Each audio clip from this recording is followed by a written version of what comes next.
Welcome back. We looked at PCA.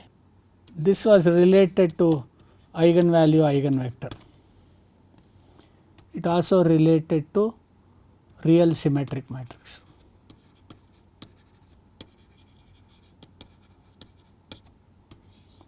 These two combinations actually have very powerful answers and applications in linear algebra, machine learning and other things. So, we will continue on this and we will look at a topic called SVD, which stands for singular value decomposition.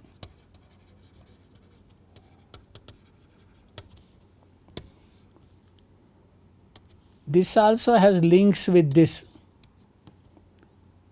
goes beyond PCA. So, let us look at motivation for SVD. The motivation for SVD, one of the interesting motivation is, suppose you have a polynomial f of x which is x to the power n plus a n minus 1 x to the power n minus 1 plus a n minus 2 x to the power n minus 2 plus etc. a1 x plus a naught, where all ai's belong to R. So, we deal with nth degree polynomial, but we do not deal with it directly. Given or represented a problem represented as a nth degree polynomial, what we do is we immediately make this effort, product of I equal to sum 1 to k x minus alpha I into x squared minus or plus beta ix plus gamma I, where alpha i's, beta i's and gamma i's all belong to R. So, we break a nth degree polynomial into first and second degree polynomials. This is a famous Euclidean division algorithm. So, basically what it means is, I have some complexity of nth order, I want to use first and second order only, because I have complete knowledge about this,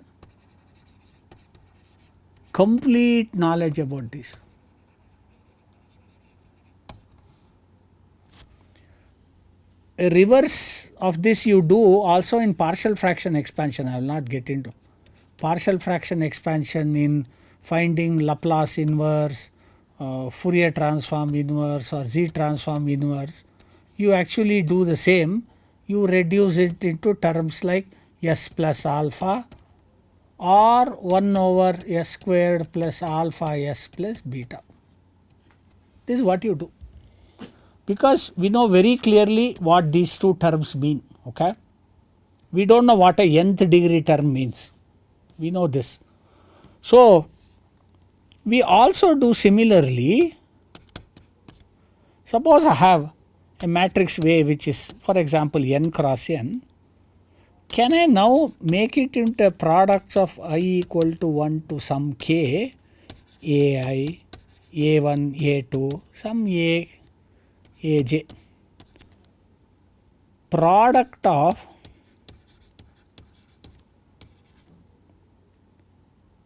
j n cross n matrices.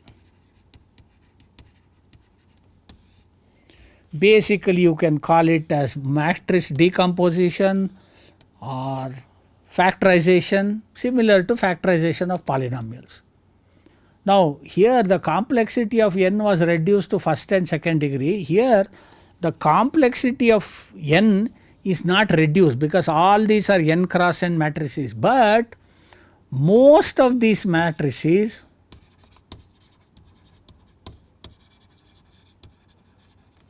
have simple structures and possibly sparse, meaning a large portion of the matrix may all be 0, very little non-zero terms, a product of such thing. We also do this in DFT decomposition. Okay. So this is a trick.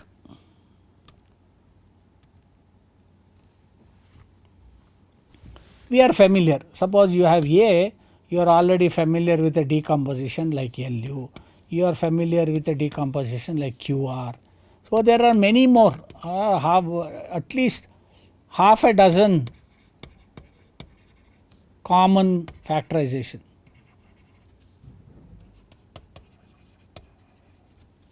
Okay.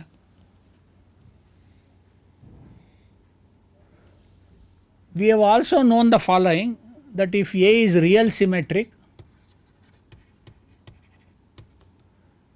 there exists a P such that P inverse AP is diagonal. Now this is really what? A has n squared entries, diagonal has only n entries. It has actually reduced the complexity significantly. That is why everybody looks for a diagonal form. So I now want A, if it is real symmetric, it is equivalent to diagonal. The question is, if A is m cross n, m is not equal to n, what do I do? What can we do?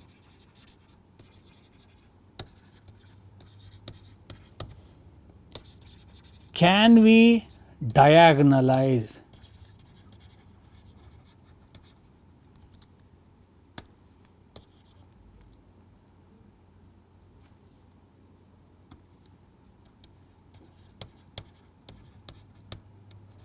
Diagonalize A.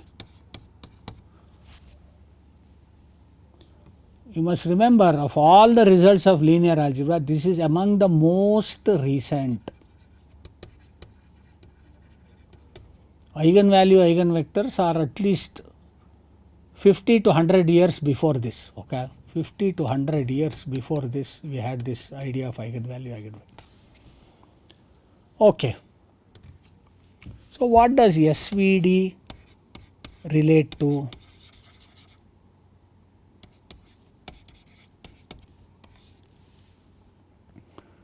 SVD relates to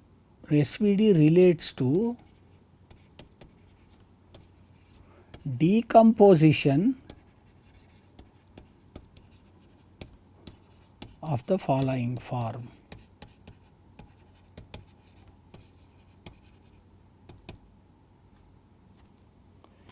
A is m cross n. It can be represented as U sigma V transpose, which are m cross m, which is m cross n, which is n cross n. Okay, where the sigma matrix has a structure of the following kind.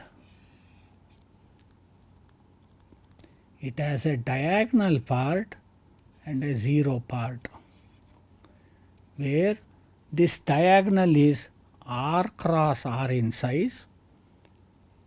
This has n minus r columns of 0, right. This has m minus r rows of 0.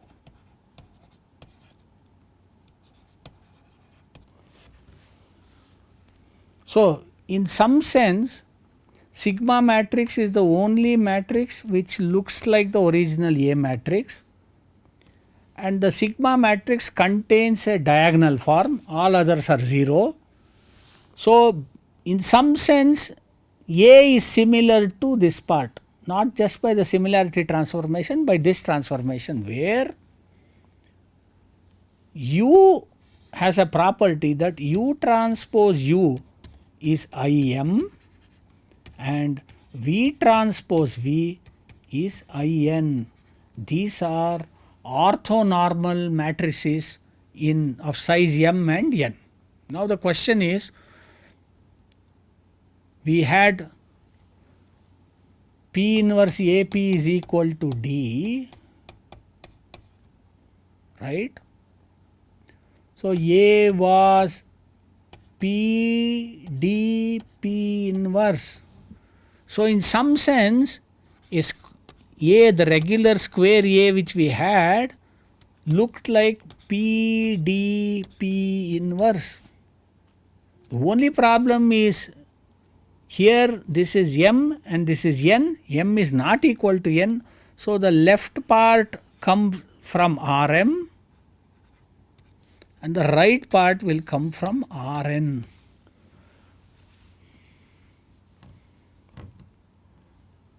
And if it is real symmetric, we had a case that P D P transpose is equal to A. So it's very similar to that. Only thing, the left part comes from Rm, the right part comes from Rn. That is why we have U and V different. This is just conceptually how it looks. The working and the geometry is different, and we will look at that.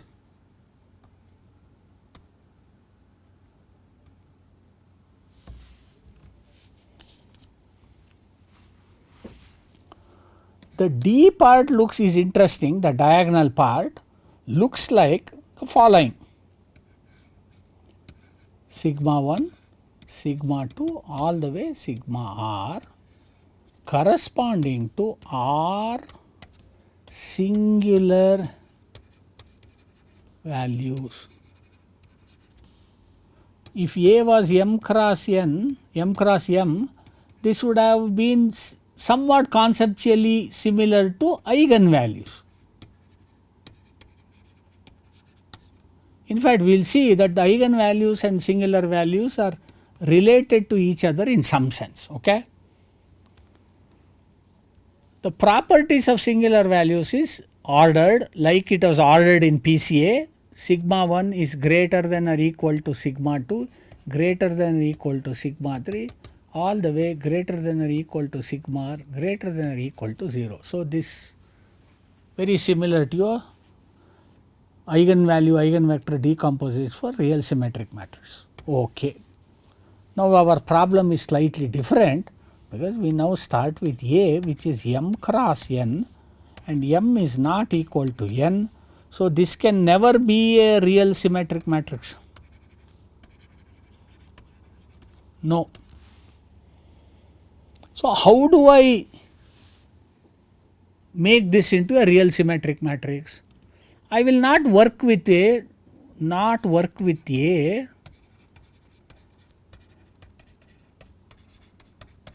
but close cousins of A. We have one close cousin of A, m cross n, that is A transpose A. A transpose A will be n cross n. I have another close cousin A transpose, that will be m cross m. But what is significant about this? These two are indeed real symmetric.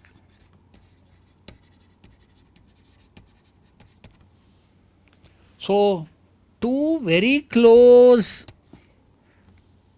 cousins of any non-square matrix which can never be real symmetric are these two.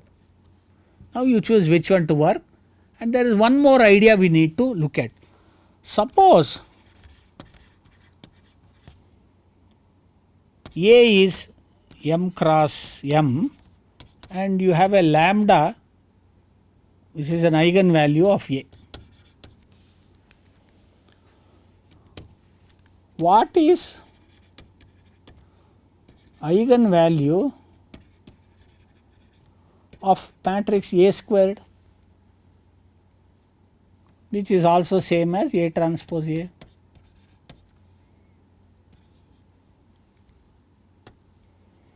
If lambda is the eigenvalue of A, The eigenvalues of A squared or A transpose A is lambda squared. And the eigenvalue of A inverse is 1 over lambda. All these are known results. So, because I am not able to even define the eigenvalue of a non-square matrix, I end up defining eigenvalues of its close cousins, which are real symmetric, but they are of the form A transpose A. Therefore, they must be in some sense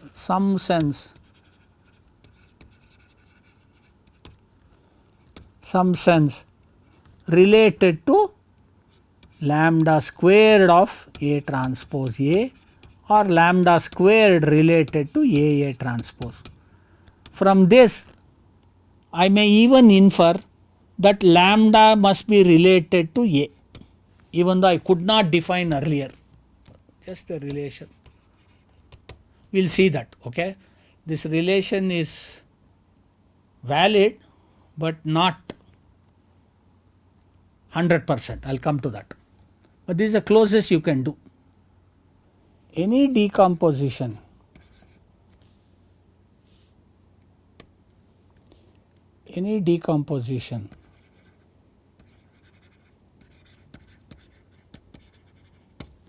of A m cross n as U sigma V transpose is termed SVD of A, singular value decomposition of A, where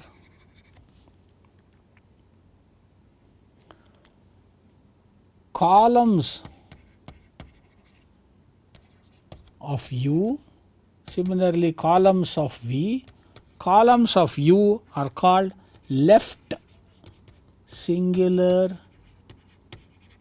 vectors of A, and V are called right singular vectors of A. This belongs to Rm, this belongs to Rn, because we had very similar thing. If A was m cross n real symmetric, you could always have PDP transpose as A. This is diagonal. These were all the eigenvectors, right, and both belong to Rm. Because here the dimension is not the same, one part of it comes from right side, one part of it comes from left side. The one which comes from left side comes from Rm, this comes. So, you distinguish by saying left singular. Here you would have said right or left eigenvectors which are the same. Here, because the right and left are not the same, you explicitly say left singular vectors. They are not the eigenvectors because there is no eigenvector for A.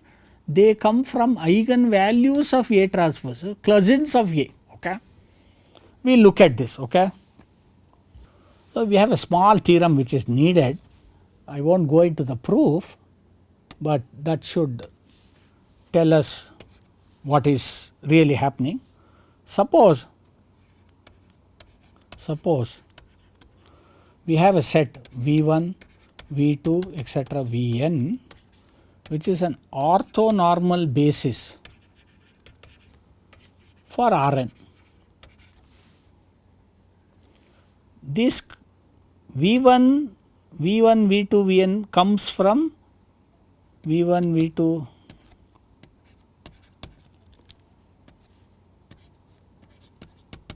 comes from eigenvectors of A transpose A arranged in descending order of magnitude of eigenvalues not eigenvalues, singular values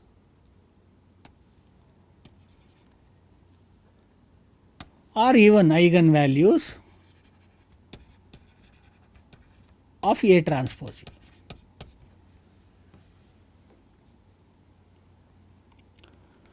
Then this AV1 comma AV2 etc.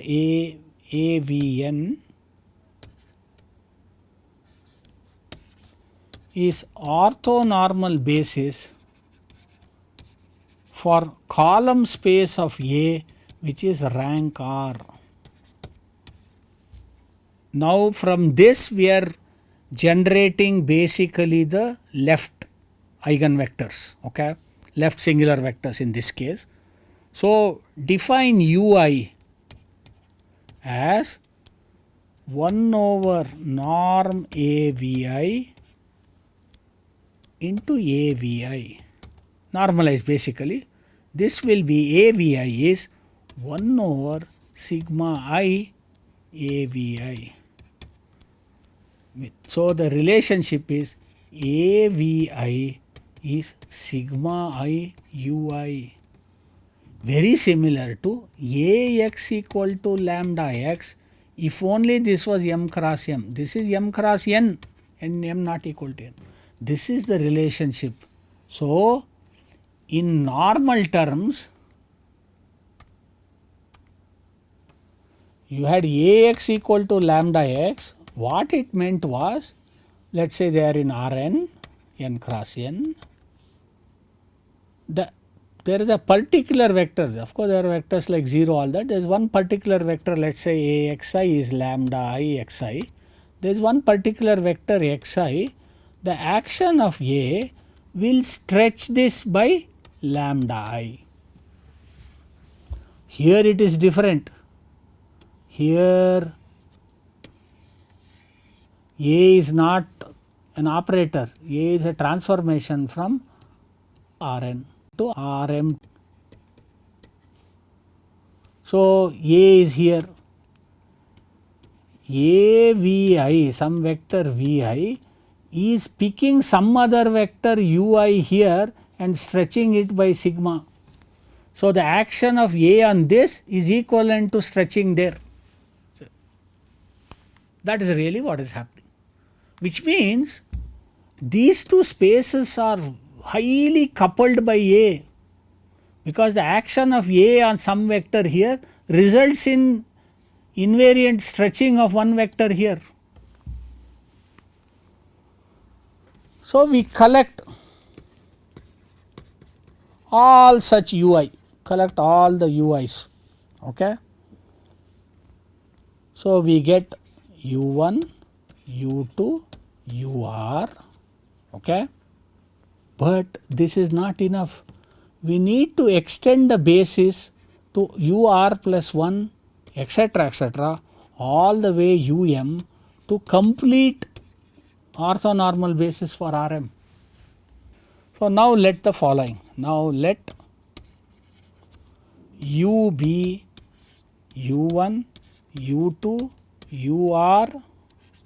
UR plus 1, UM and V be equal to V1, Vn.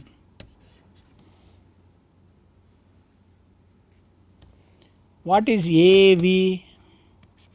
AV, this vector AV is AV1, AV2 etc. AV1. This is sigma 1 U1, sigma 2 U2 etc. sigma R UR 0 0 0 0 0, and let D be a diagonal matrix of the form sigma 1, sigma 2, sigma 3, sigma R. What is U sigma? U sigma will be U1, U2 etc. UM sigma 1, sigma 2, sigma r 0 0 0.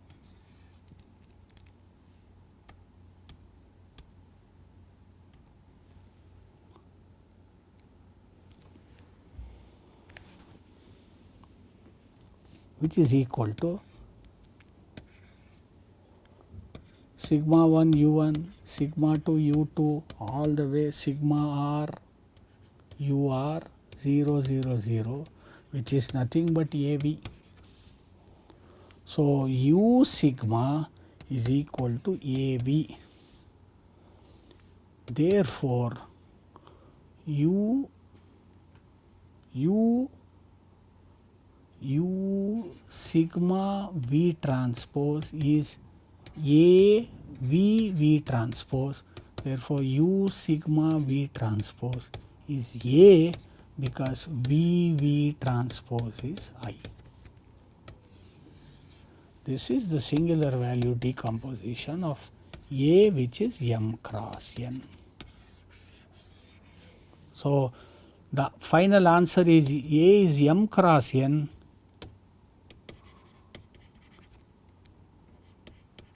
with M not equal to N. You do have a diagonal equivalent as U sigma V transpose. These are orthonormal, these are orthonormal. So, all the structural information of A is contained in a diagonal form of sigma, which is exactly like what you had P inverse AP was D, where D was lambda 1, lambda 2, lambda n. We will see what this final result, how good is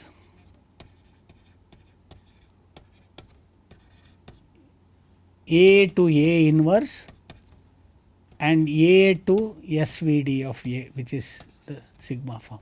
We will see this, whether sigma inverse will give you A inverse, which is M cross N. No, it still does yes, it is more yes than no, meaning it is not a perfect inverse, but it does give you an inverse. We will come to that later. Okay.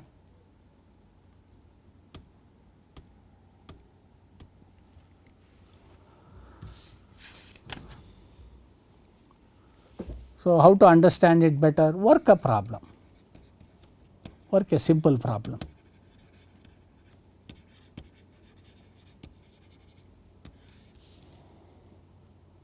Take A as 4, 11, 14, 8, 7, minus 2. What is this A? A is basically R3 to R2. SVD of A is equal to U sigma V transpose. U is 3 cross 3, this is 2 cross 2, this is 3 cross 2. That is U transpose U is I3, V transpose V is I2.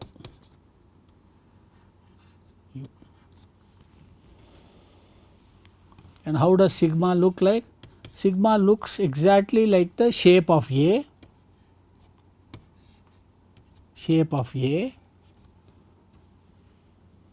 It also has a diagonal portion, which is sigma 1, sigma 2.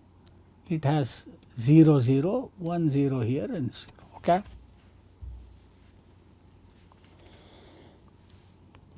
So, step 1,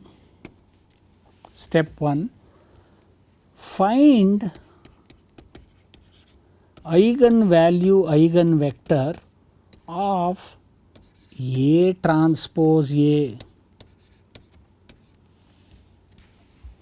So, how does A transpose A look like? A transpose A looks like this now.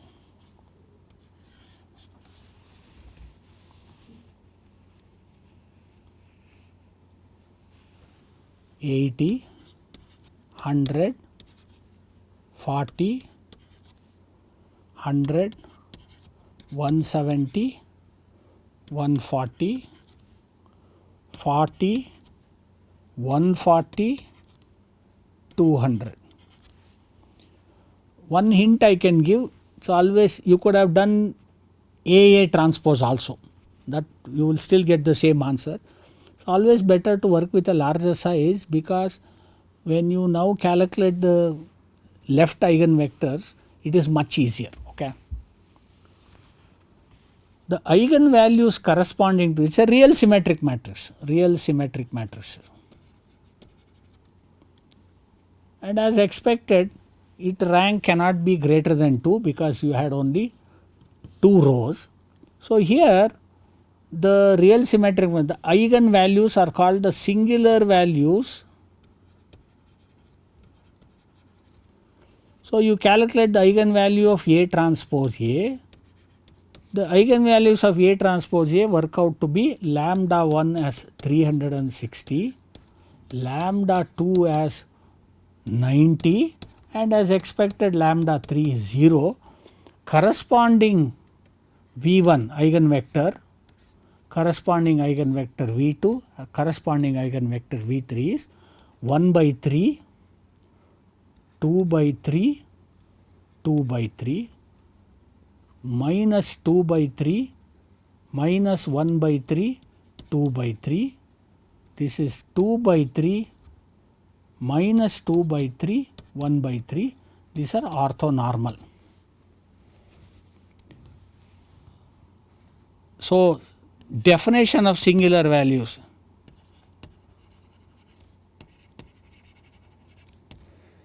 The first singular value lambda 1 is square root of eigenvalue lambda 1, but this eigenvalue lambda 1 comes from A transpose A, which is similar to lambda square. That is why I take the square root. So square root of 360 will give me 6 root 10. Similarly, lambda sigma 2, which is a singular value, is square root of 90, which is 3 root 10. The third singular value is sigma 3, is square root of 0, which is 0. So this is sigma 1, sigma 2, sigma 3. Now look at this transformation of this. This is 2 cross 2, this is 2 cross 3, this is 3 cross 3. Thank you. Make that correction. Okay.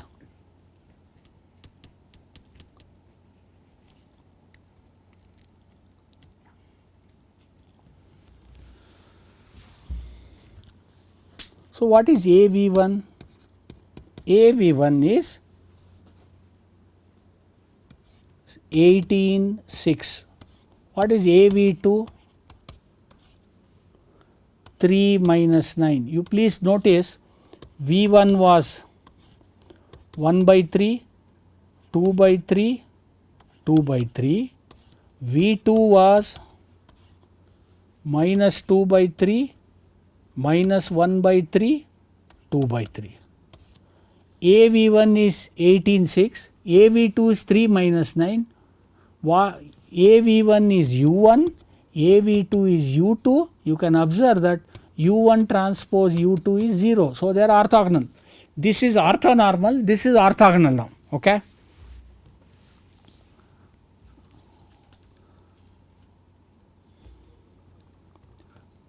How does D now looks like? D looks like sigma 1, sigma 2, 0, 0, 0, 0. So D looks like, what is sigma 1? Sigma 1 is 6 root 10, 0, 0, 3 root 10, 0, 0. V is over. What you need to do is, since U is orthogonal, U1 can be constructed as 1 over sigma 1 AV1, U2 is 1 over sigma 2 AV2. This is orthogonal or not orthogonal. You normalize it by sigma 1 and sigma 2. You will get 1 over 6 root 10, 18, 6 and 1 over 3 root 10, 3 minus 9. That will give you 3 by root 10 minus 1 by root 10. 1 by root 10. This is V1, this is U1 and U2 will be 1 by root 10 minus 3 by root 10. Now U1, U2 are orthonormal. Therefore, you can now work out the A.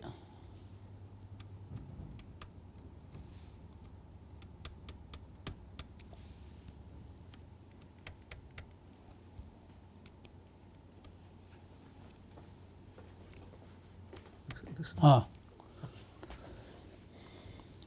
is U sigma V transpose. A is 3 by root 10, 1 by root 10,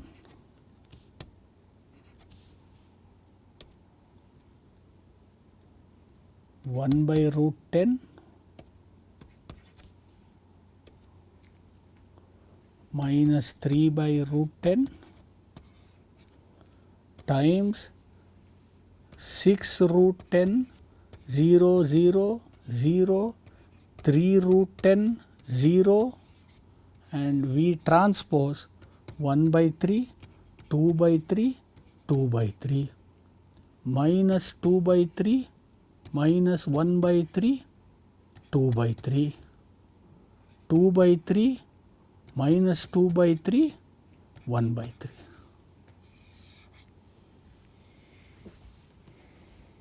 So, A has been broken up to this. This is the closest diagonal form to A with orthonormal matrices operating. So, it is like having whereas it was like having both that A P inverse AP type of thing was saying I have my I has short sight of 5. I use I have a short sight of 5, I use a correction of 5 and manage it. Here it is like saying the left eye has long sight, the right eye has short sight. So, you use bifocal or different. This is almost the analogy of that sort, and geometrically the answer is more appropriate. What is happening is the following. So, you have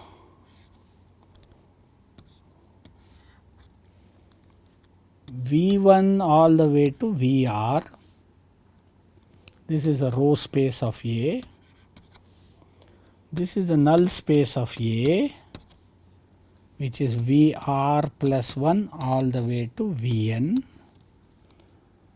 Here you have the column space of A, which is same as a row space of A transpose, and here you have null space of A transpose.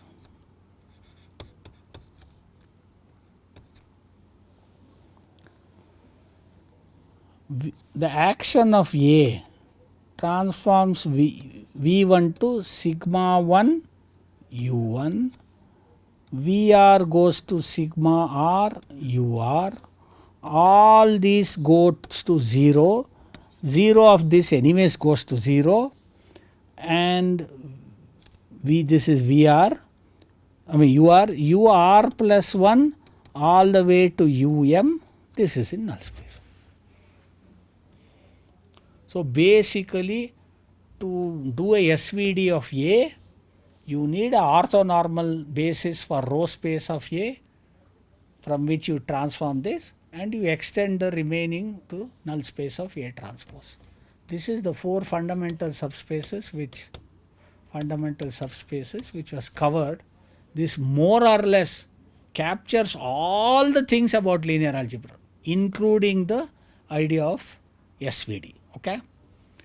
So basically SVD also relates to, suppose you have standard problem Ax equal to B, x A is m cross n, right. So I want to do the following, I will put A transpose Ax is A transpose B. Now A transpose A is n cross n. This is invertible in some sense. Therefore, X is A transpose A inverse A transpose B, and A transpose A inverse, this can be obtained from SVD easily.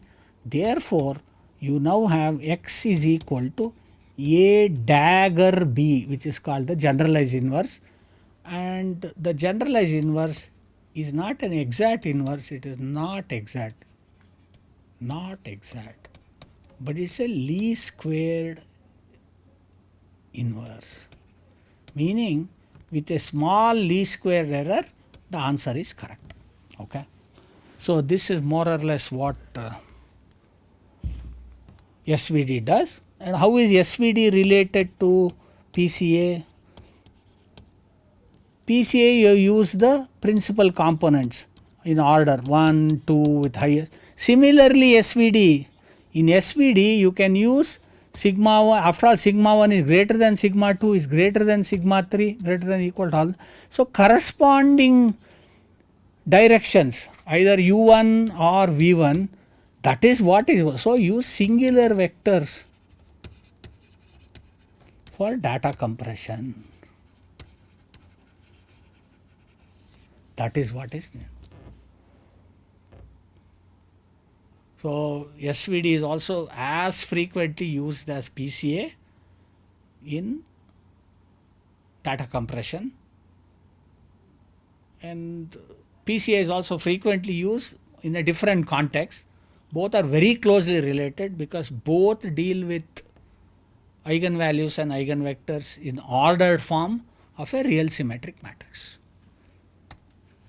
So we will close here and take up a slightly small deviation from this in the next session on you had PCA, you had SVD, we will do SM, but the SVM stands for support vector machine, which is in some sense related to linear algebra. We will do that next, but this is more or less the most powerful result, most powerful modern result in linear algebra, because it finally solved the problem of inverting a non-square matrix. Of course, one may talk, suppose this is like, you also can have a tall matrix. We looked at a fat matrix. In the tall matrix, the sigma will look like this, sigma 1, sigma 2, here the zeros will come. Okay, a strong closing statement we can make about SVD and particularly this diagram is this.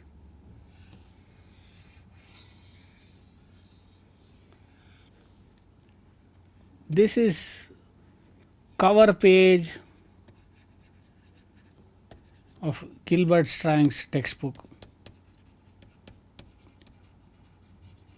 Very interesting why he put this figure in the cover page is, after going through the entire book you will understand why this is done, because this is in some sense the culmination of linear algebra in a formal sense in a modern context, and this 4 fundamental subspaces more or less captures everything that we need to know geometrically.